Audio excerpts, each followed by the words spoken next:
అందరికీ నమస్కారం. నేటి మన అంశం ధ్వనులను ఊహించండి, సృష్టించండి, గుర్తించండి, వేరు చేయండి. కార్యకర్త పళ్ళాలు, చెంచా, ఇసుక, రాళ్ళు, గురకరాళ్ళు, గింజలు, తాళాలు, పుస్తకాలు మొదలైన వస్తువులను అందుబాటులో ఉంచుకొని పిల్లల చేత ఈ యాక్టివిటీ చేపించాలి. ఆదర్శీల పేజీ నెంబర్ 177లో ఉన్న యాక్టివిటీ పిల్లలతో చేపించాలి. ఇక్కడ ఒక కార్యకర్త ఈ యాక్టివిటీ చేపిస్తున్నారు. చూద్దామా? నేను ఇప్పుడు ఈ రెండింటిని శబ్దం చేసి చూపిస్తాను. ఈ రెండిట్లో ఏది చిన్న సౌండ్ వస్తుంది, ఏది పెద్ద సౌండ్ వస్తుందో మీరు నాకు చెప్పండి. ఓకేనా? నేను ఫస్ట్ చేస్తాను, వినండి. ఫస్ట్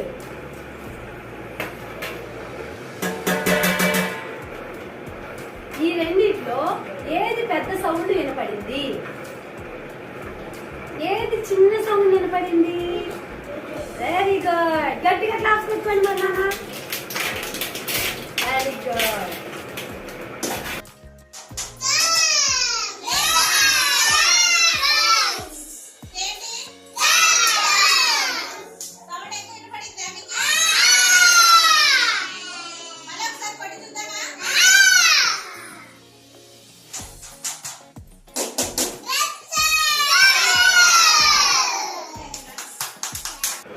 మనం చిన్న ఆట ఆడుకుందామా?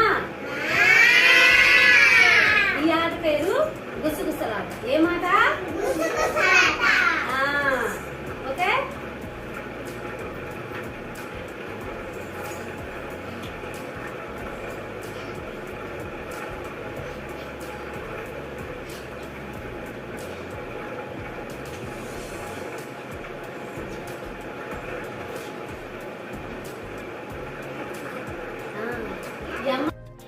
ఇక్కడ ఉన్న పిల్లలు ఈ యాక్టివిటీని చాలా బాగా చేస్తున్నారు కదా.